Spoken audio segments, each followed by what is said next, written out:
Will the Lunar New Year have a positive effect on Bitcoin like it has in years past? What does CleanSpark look like going into this next week? And how are our favorite Bitcoin miners doing in comparison to Bitcoin year to date? Let's dive into the charts and have a look at these things right now. Welcome back, everyone. I am back on my home setup now, so my audio should be significantly better than it has been. Tokyo was fantastic, had a great time. I am now engaged, and that's going to be a really exciting time going forward with all of this exciting news happening in my life personally. But that's not what we're here for. We are here for the charts. So let's take a look here at the news initially. So the Chinese New Year, or the Lunar New Year, is known to have a positive effect on Bitcoin. And the reason for that is, or at least the speculated reason for that is that it is a 2-week vacation for the majority of citizens of China. So there's quite a lot of people there. They do buy a lot of crypto, even though it isn't technically legal. And during the Chinese New Year, or during Lunar New Year, there is 2 weeks of mostly idle time where they have time to do things like invest in Bitcoin. So it's thought that that's why you often see that correlation between rising prices in Bitcoin and the Lunar New Year. So let's have a look. See, it started 2 days ago for us, 3 days ago for Asia because they're 17, 18 hours ahead of us. And let's see. So for on my chart here, that would have been what, the 9th is when it started. And as you can see, we are up. We're up a good amount. We went from 45,000 to 48. We almost touched 49,000 in that period of time. So since Lunar New Year has started, since China has been on vacation, um, this has taken off, and it did complete the inverse head and shoulders I pointed out earlier in the charts a few days or a week ago or so. That is completed now. We're up at the top of this range. I personally see some room for profit taking here because that's a big move from 45 to almost 49,000 per coin. I can see this coming back to back test the descending channel here before moving up again. Let me take a look at the EMAs here, or the SMAs here, excuse me. Yeah, we're way off the 5-day. The 5-day is down here at 47, so I do see some room to kind of fall and then get caught on the way up the 20, or not the 20, the 15, right? The 15. I always mix it up. Let's see, it does, hey, yeah, the 15. The 15 is all the way down here at 45,000. I don't see us coming back down there too quickly. So I think the 5-day is probably where we're going to come back to rest for a little bit before moving further up. That's assuming it doesn't just take off. But in other instances where price takes off, like back here in December, it cools off for 2, 3 days and meets back with the 5. And then once it meets back with the 5, it decides what it's going to do, whether that's to sell off or to explode upward again in another upward channel. I think the big explosive moves, I don't know, they might be done for now. I don't know. I think we do need to see price cool off a little bit back into like the 47, 46 before taking off again for that. But that correlation seems to stay intact this year. On February 9th in the US would have been when the celebrations began in China, and you can see we have a significant increase in price since that day. So that's pretty great. It seems to be happening, working out this year. So keep an eye on that because that goes on for 2 more weeks. Like this just started last Friday and it goes, let's have a look on the calendar. Open up. It goes until the 23rd. So that's plenty of time for this to keep rising, and that'll be very interesting to see what happens there with that, if it does, or if this was the pop and then it bleeds off from there as people take profit. We'll have a look. The other thing I want to talk about with CleanSpark is going to be the second, I believe second, right? Um, Publicly traded company for Bitcoin mining to reach 20 exahash. I know they're not the only ones that are doing it this year, but they're planning to do it within the first 2 quarters of 2024, which is pretty exciting. And I think we're going to see them do really, really well this year based on that if they meet that goal. Because if they meet that goal first half of the year, they can further expand into the second half of the year. Let's look at Compass Mining here. You can see hash rate increases in 2023. This is really important going into 2024 because this is going to dictate which companies survive and thrive after the halving. If you did not at least double, then you're not even standing still. So Bit Digital did double in 2023. They're still very small. I'd like to see them triple from their original, 2022 levels or even more than that. But, I like to see that they're at least standing still.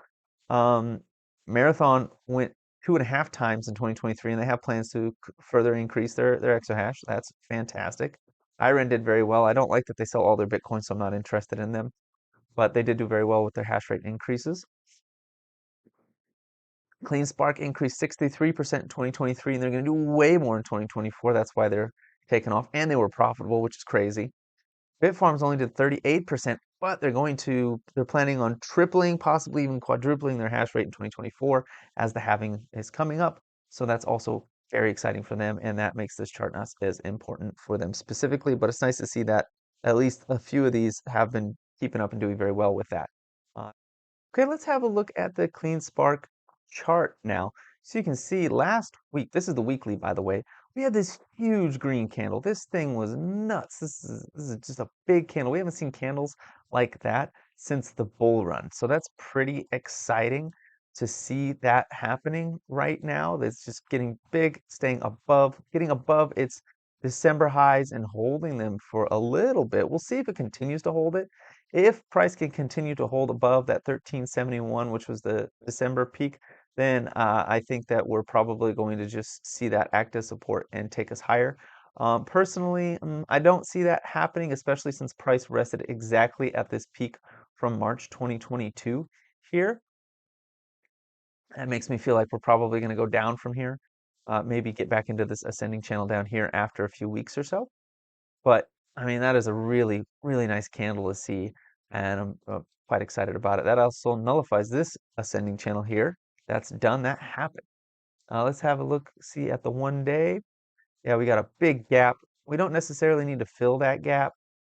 This is just a really nice cup and handle right here, starting on the 12th of January, going until the 29th of January, and then creating that handle. Like this is so textbook right here.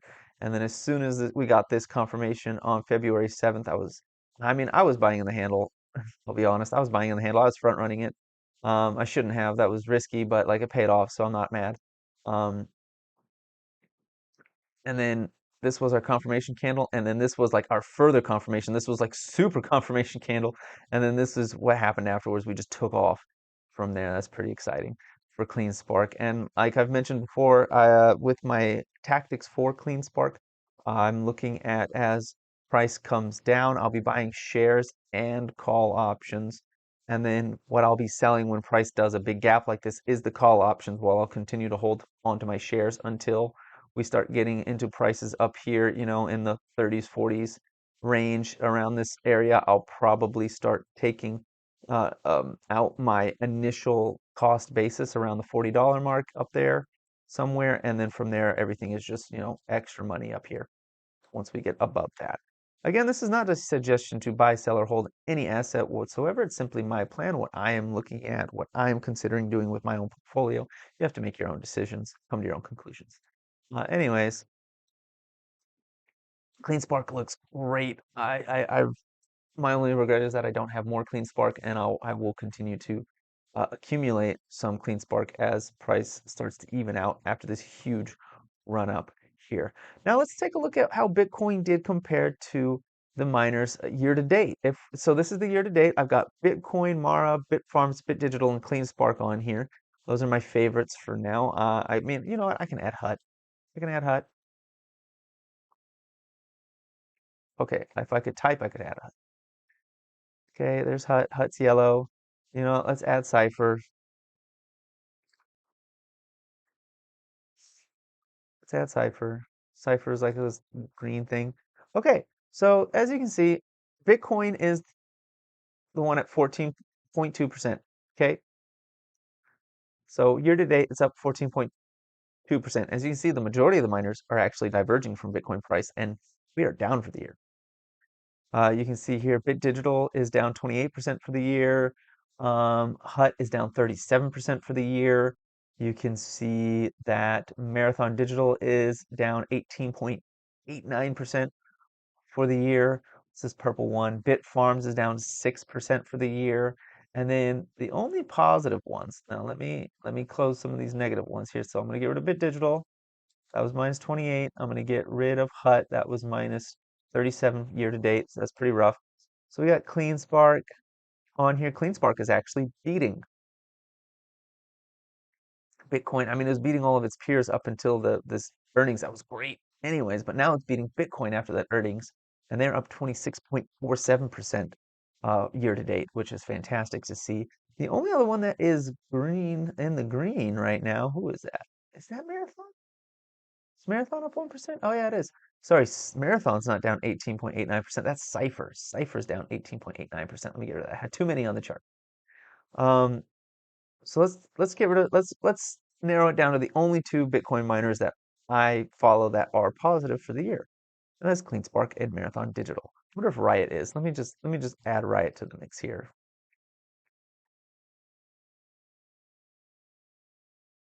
Riot is not positive. Yeah. So of the majority of them, we've got Marathon and CleanSpark. Those are the two that are positive for the year.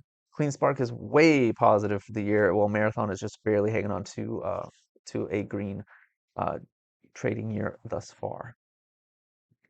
Let's see, what about the 1 month? How are we doing on the 1 month? I know CleanSpark's going to destroy. Yes, CleanSpark's not even on the list. Yeah, so Marathon's down 6% for the month, while Bitcoin's up 3.8%, and CleanSpark is up 40%. That is insane. I am really getting excited about CleanSpark if you can't tell. I am looking at getting more into CleanSpark going forward, more so than some of the others that I've been buying into. It's just been impressing me with their plans and their ability to execute on those plans, and then how the price action reacts to that has been just been really fantastic for CleanSpark. So I'm kind of getting on the bandwagon for CleanSpark here. Not that that's a suggestion for you to do the same. It's just what I'm doing because of what I'm seeing and how it's been working out in my personal portfolio so far. So that's been pretty great. So that's really all I've got today. The Lunar New Year is showing so far a positive buff for Bitcoin. CleanSpark is cleaning up on the year here so far compared to its competitors, and it probably will continue to do so, especially with its goals that it has for its hash rate and the fact that they do quite a lot of hodling of their Bitcoin. That's just becoming a pretty impressive company, and they're doing very well. So, anyways, with that said, please like, comment, and subscribe, and have a wonderful day.